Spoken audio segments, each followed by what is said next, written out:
हिंदुओं अपने घर छोड़ करके भाग जाइए, बाकी आप सब कुछ ले जाइए, संपत्ति और बहन बेटियां यही रहेंगी। आप और हम सोच नहीं सकते पूरी घाटी के मस्जिदों से कैसी आवाजें लगी माइक पर, सरकार देखती रह जाए। और कमाल देखिए, सरकार के ऊपर कोई भी असर नहीं है, पूरी कश्मीर घाटी खाली हो गई। आपने आतंकवाद को बहुत करीब से देखा होगा। कश्मीर फाइल्स जो अभी हाल में रिलीज हुई थी, आतंकवादी घटनाओं को या बर्बरता को दिखाई गई है। आपको मैं इतना कह सकता हूं, कश्मीर में जो कुछ हुआ, कश्मीर फाइल में उसका एक छोटा सा हिस्सा दिखाया गया।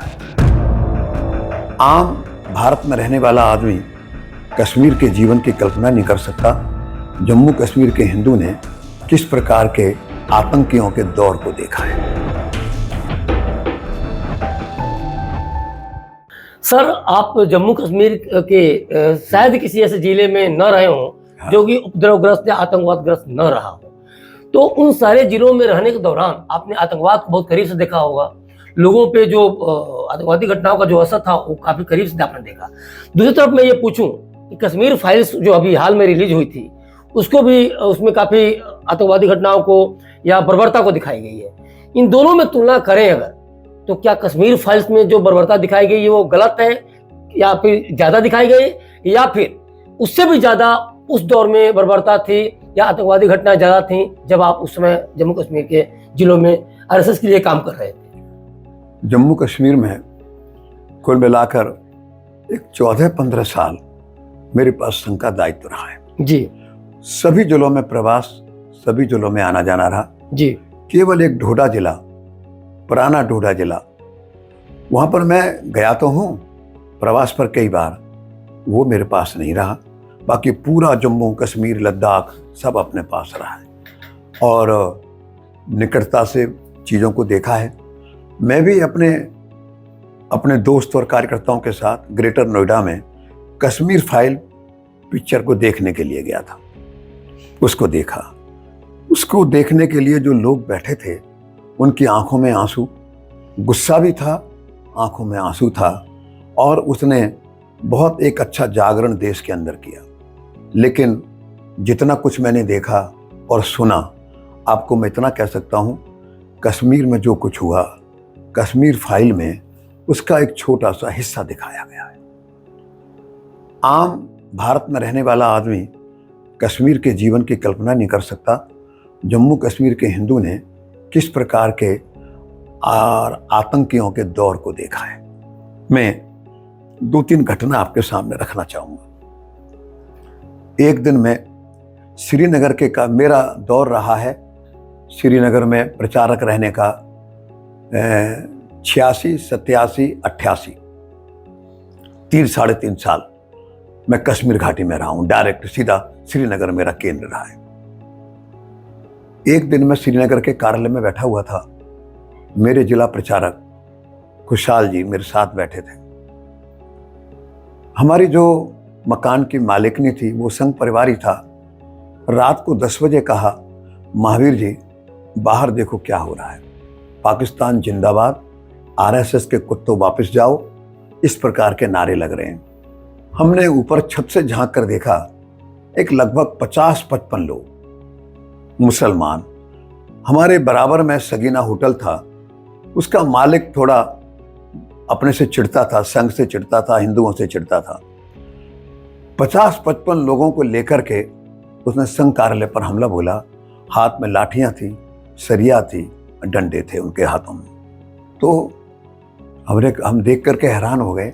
हमने कुछ किया नहीं, हमने उनको कभी छेड़ा नहीं, हम और उनके बारे में कभी कुछ बोला नहीं। कार्यालय पर 10 बजे हमला।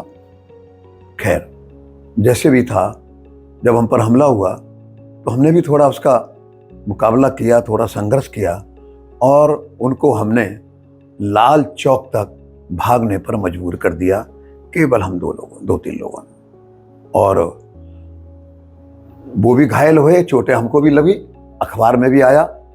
और जम्मू में उस समय श्रीमान इंद्रेश जी हमारे प्रांत प्रचारक थे, तो उन्होंने भी बहुत चिंता की। जम्मू के अधिकारियों ने बहुत हमको संभाला। 55 लोगों ने संघ कार्यालय पर 14 वजीरबाग पर हमला बोला। कोई कसूर नहीं, कुछ हमने किया नहीं, हमारी समझ में नहीं आई हमने किया क्या है। एक घटना सुनाई। एक दूसरी घटना, मैं श्री कश्मीर में नया नया गया हुआ था। मैं, मेरा जिला प्रचारक श्रीमान पुष्कर नाथ जी कर्नेल, जो पूरे जम्मू कश्मीर भाग के, पूरे कश्मीर भाग के कार्यवाह थे और तीनों जा रहे थे। तो पुष्कर नाथ जी कर्नेल ने कहा, महावीर जी देखो पीछे क्या हो रहा है।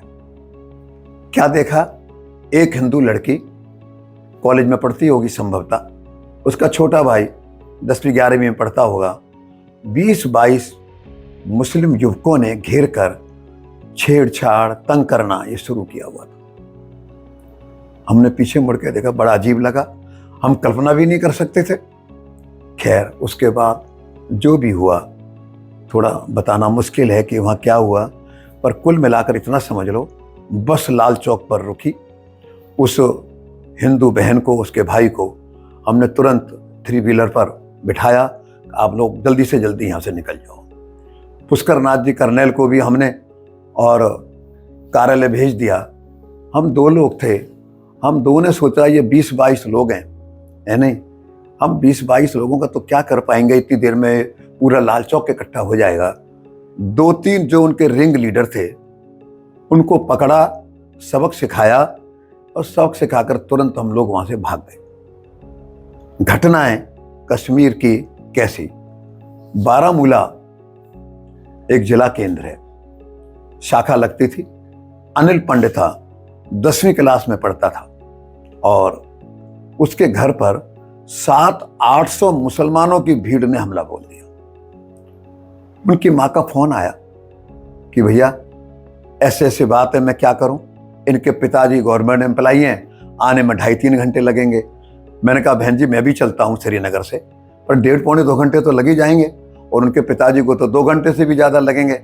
पर मैंने कहा बहन जी एक काम आपको करना पड़ेगा, जब हमारे ऊपर हमला ही हो गया है, 2-4-5 मिनट के बाद पता नहीं हम बचे हैं ना बचे, मार दिए जाएं, तो एक काम करिए, आप जरा थोड़ा हिम्मत से काम लीजिए, थोड़ा सा मुकाबला हमको करना पड़ेगा। चाहे हम 2 ही लोग होंगे, वो 800 लोग होंगे तब क्या है। हमने इतिहास में कैसी कैसी घटनाएं सुनी हैं। बड़ी हिम्मत के साथ उन्होंने मुकाबला किया, ये भी घायल हुए, वो भी घायल हुए, कुल मिलाकर के भाग गए, वहाँ से भाग गए। और सेना में एक मेजर साहब मेरे परिचित थे बारामूला की छावनी में, तो मैंने उनको फ़ोन किया, मेजर साहब ऐसे ऐसे बात हो गई। कहना महावीर जी हम बगैर डीएम के, एडमिनिस्ट्रेशन के ऑर्डर के हम पहुंच नहीं सकते। एक काम तो कर सकते हो ना, कुछ नौजवानों को आप सिविल वेश में इस घर के चारों तरफ आप तैनात कर दीजिए और जब तक हम पहुंचते हैं फिर देख लेंगे क्या करना है। कहने लगा हाँ ये मैं कर सकता हूँ। 20-22 मैं उस समय की प्रैक्टिकल घटनाएं सुना रहा हूँ, अच्छी हैं बुरी हैं ये मैं नहीं जानता हूँ, पर जो हुआ वो बता रहा हूँ। तो उन्होंने आकर के घर का घेरा डाल दिया। क्यों? वो समाज बड़ी जल्दी इकट्ठा हो जाता है। इतनी देर में हम लोग पहुंच गए। हमने इस घर को, परिवार के लोगों को उठाया, बारामूला की छावनी में रख दिया। एक कुछ दिन वहाँ रखा और उसके बाद हम श्रीनगर ले आए और 2-3 महीने वहाँ रखा। जब थोड़ा सा नॉर्मल हो गया, 3-4 महीने के बाद ये परिवार वहाँ पर वापस गया। इतना मैं आपको कह सकता हूँ, कश्मीर में जो मेरे अनुभव आए, 3 काम वहाँ रोज करने पड़ते थे। पहला काम संघ की शाखा लगानी है, पर संघ की शाखा हिंदुस्तान में रहते हुए भी निक्कर पहनकर, ध्वज लगाकर खुले में नहीं लगा सकते। दूसरा काम, हिंदू बहन बेटी जो उनके परिवारों में चली गई उसको निकाल के लाना है। अच्छी पढ़ी लिखी, बीए एमए पढ़ी लिखी हुई बहन बेटियां उनके घरों में चली गई, इतना आतंक, बोल भी नहीं सकते, उनको निकाल करके लाना है। और तीसरी बात, कश्मीर के किसी ना किसी गांव में, किसी ना किसी कोने में लड़ाई जरूर हुई होगी, उसके लिए हम क्या करें, कैसे जवाब दें, ये 3 काम रोज करने पड़ते थे। मैं 12 बहन बेटियों को निकाल कर ले आया था। एक हिंदू परिवार की बेटी थी, नाम था बिमला, उसका नाम बाद में कुछ और उन्होंने, मुसलमानों ने रख दिया होगा, उसके पति का नाम था अब्दुल गनी डार। परिवार में आते जाते संबंध आ गए, क्योंकि अगर हमने उसको निकालना है तो हम भाई बन करके उनके घर में घुसेंगे। अब्दुल गनी डार को थोड़ा डाउट हो गया कि मैं इसका भाई नहीं, मैं कहीं ना कहीं किसी हिंदू संगठन से जुड़ा हुआ हूं। मैं अवतार कृष्ण ठपलू, एक संघ के कार्यकर्ता, मैं कुपवाड़ा प्रवास पर जा रहा था। कुपवाड़ा वही है जहां से आतंकवादी सबसे ज्यादा प्रवेश करते हैं, आतंकवाद प्रभावित जिला। मुझे अब्दुल गनी डार का फोन आया, महावीर जी कहाँ हो? मैंने कहा बताइए क्या बात है? कहीं जाने की तैयारी कर रहा हूं, आपकी बहन आपको याद कर रही है। ठीक है, मैं आ जाता हूं, दूसरी बस से चला जाऊंगा, इसमें क्या फर्क पड़ता है। मैं कार्यकर्ता के साथ उनके घर पहुंचा और उन्होंने जलपान वगैरह जो भी था कराया। उस कार्यकर्ता ने तो नहीं किया, पर मैं तो उसका भाई बना हुआ था, बिमला का बना हुआ नहीं, अब बहन ही समझता था उसको। मैंने वहाँ जलपान जो भी बना था किया, जलपान करके वहाँ से विदा ली, आ गए कुपवाड़ा के लिए चल पड़े। रास्ते में जब बस में बैठे वो कुपवाड़ा की ओर जा रहे थे, मैंने उनको कहा, अपने कार्यकर्ता को जो मेरे साथ थे, जो मेरा सिर थोड़ा थोड़ा घूम रहा है, थोड़ी तबीयत मेरी बिगड़ रही है। उनका महावीर जी कुछ खाने पीने में गड़बड़ हो गई होगी, कुपवाड़ा पहुंच के दवाई ले लेंगे। ठीक है, कोई बात। कुपवाड़ा पहुंचे तो दवाई मंगा ली, बैठक हुई। मैंने कहा मैं बैठक नहीं ले पाऊंगा, मेरी तबीयत थोड़ी बिगड़ रही है, मैं लेट हूँगा। और उसके बाद वहाँ का प्रवास जल्दी खत्म करके हम लौट आए। जब श्रीनगर वापस पहुंचे तो तबीयत धीरे धीरे बिगड़ती जा रही थी। डॉक्टर के पास ले गए, डॉक्टर ने इलाज शुरू किया। अब ये घटना है और मुझे ठीक होने में 5 साल लगे। अधिकारियों ने कोई कसर नहीं छोड़ी, दिल्ली में, बंगलौर में, चंडीगढ़ में, शिमला में, कहीं 1 महीना रहा, कहीं 2 महीने रहा। डायग्नोज हुआ कि मुझे खाने के अंदर मरकरी पारा दिया गया है और पूरे शरीर 27 जगह से फटा, खून और पस निकलता रहता था। मनोहर लाल जी खट्टर, जो हरियाणा के इस समय मुख्यमंत्री हैं, वो अंबाला विभाग के, कुरुक्षेत्र विभाग के विभाग प्रचारक थे। उन्होंने कार्यकर्ता लगाए, बहुत सेवा की, मेरे जख्मों पर दवाई लगाना, इलाज कराना।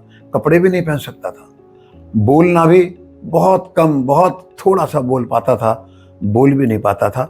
और अगर मुझे 10 मीटर भी चलना पड़े तो उसके अंदर भी दिक्कत आती थी। लेकिन संघ के उस समय के अधिकारियों ने बहुत चिंता की, बहुत जगह इलाज कराया, धीरे धीरे आराम आया, मेरी आवाज़ भी धीरे धीरे वापस आई और मैं संघ के काम में धीरे धीरे सक्रिय होता चला गया। एक बात इसमें और कहना चाहूँगा, आप लोग याद करते हो कि 89 में कश्मीर का आतंकवाद प्रारंभ हुआ। नहीं, ऐसा नहीं है।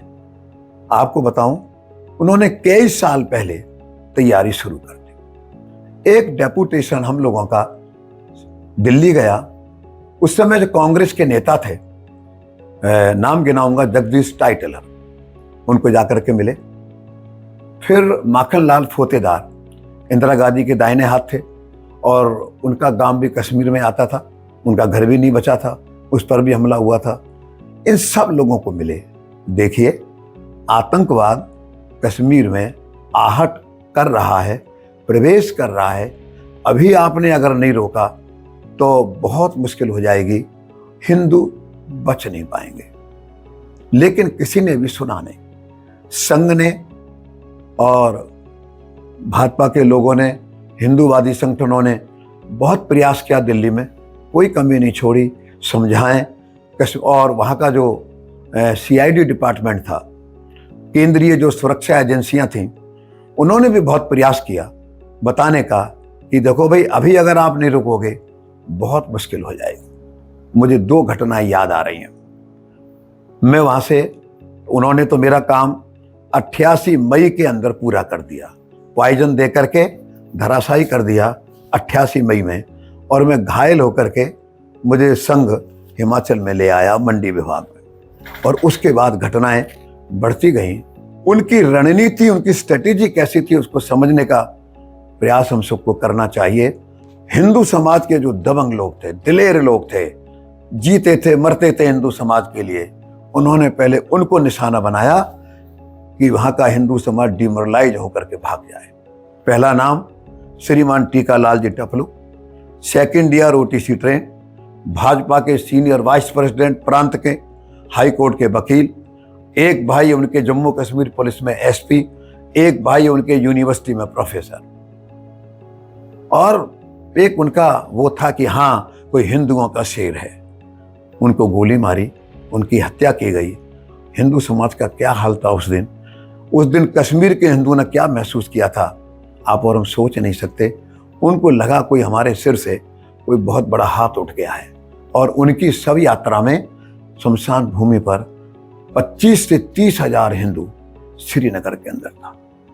उन्होंने दूसरी गोली मारी प्रेमनाथ भट्ट, अनंतनाग विभाग संघचालक, 5 जन ऑर्गेनाइजर में आर्टिकल लिखते थे और बहुत अच्छे वकील थे अनंतनाग के।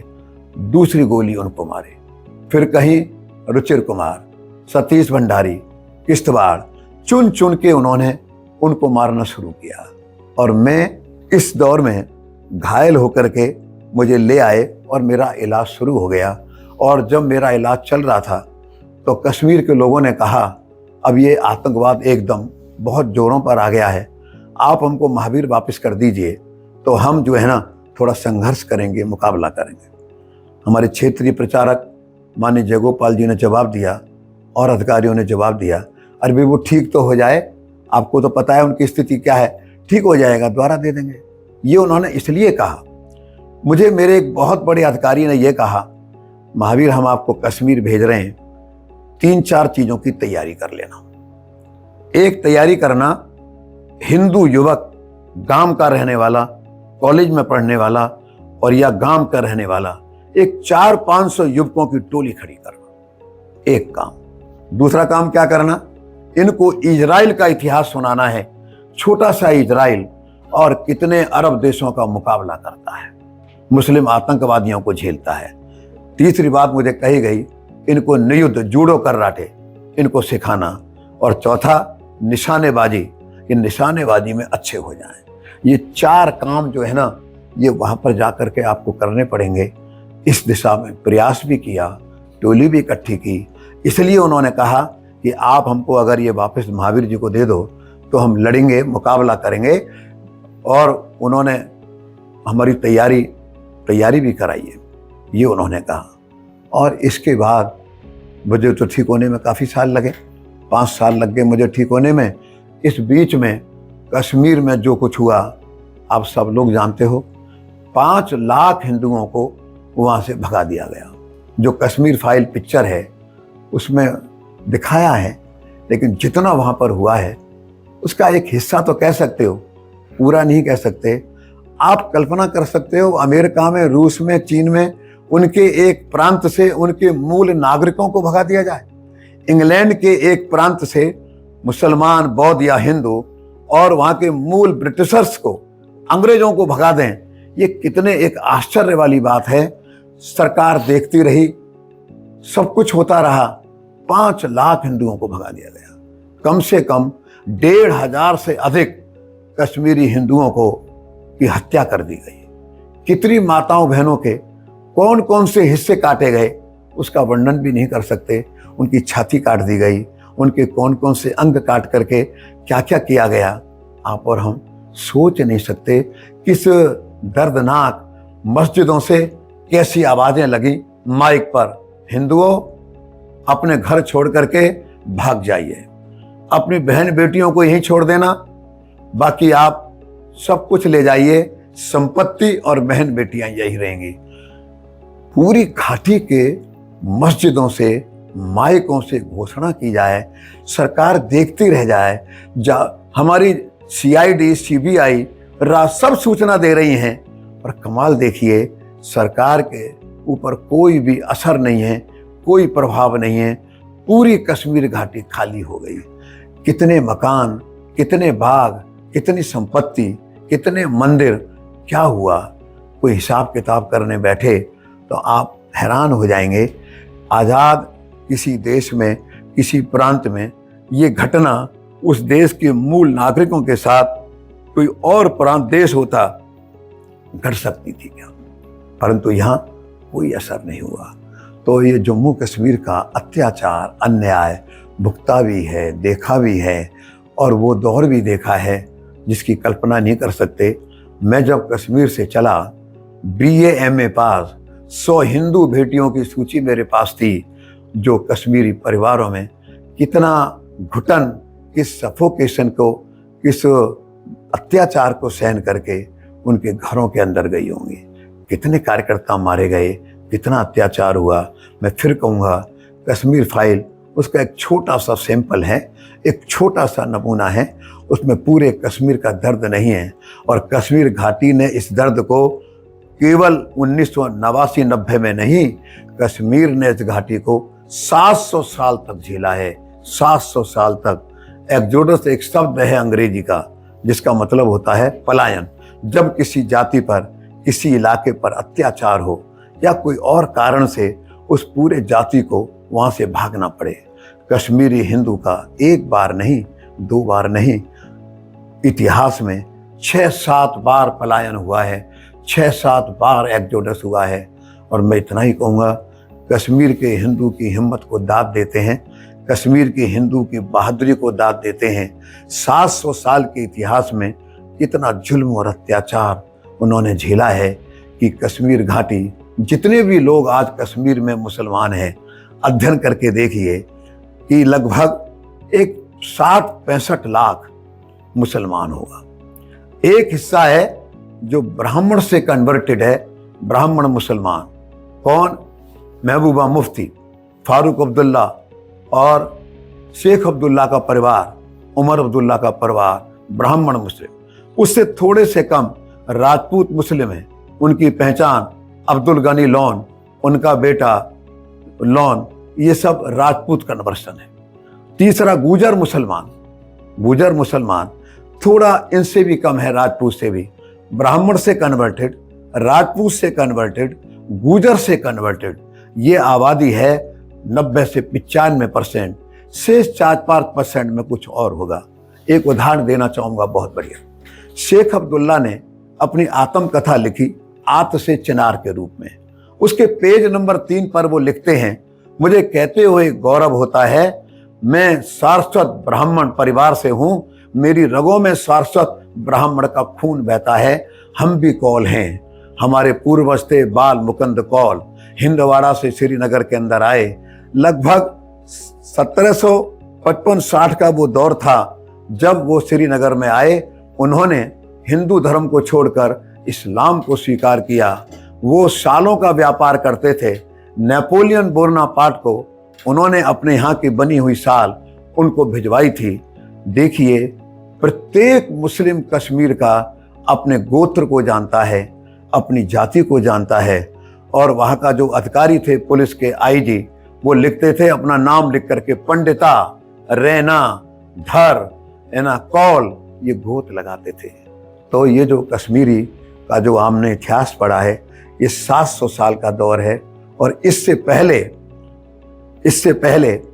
जब 56 मंदिर तोड़े गए तो जगमोहन जी को कश्मीर का, जम्मू कश्मीर का गवर्नर बनाकर भेजा था, और उन्होंने बड़े अच्छे ढंग से ये दौर संभाला था। मैं इसमें एक बात और जोड़ना चाहूँगा, संघ की परंपरा में ठीक नहीं है बोलना, पर बोलना चाहूँगा। सामा में मान्य ज्योति जी प्रांत प्रचारक, इंद्रेश जी संभाग प्रचारक, संभाग जम्मू कश्मीर के प्रचारकों की बैठक चल रही थी। बैठक समाप्त हो गई। कश्मीर से संदेश आ रहे थे, बुरा हाल है, मंदिर तोड़े जा रहे हैं और हिंदू भाग रहा है।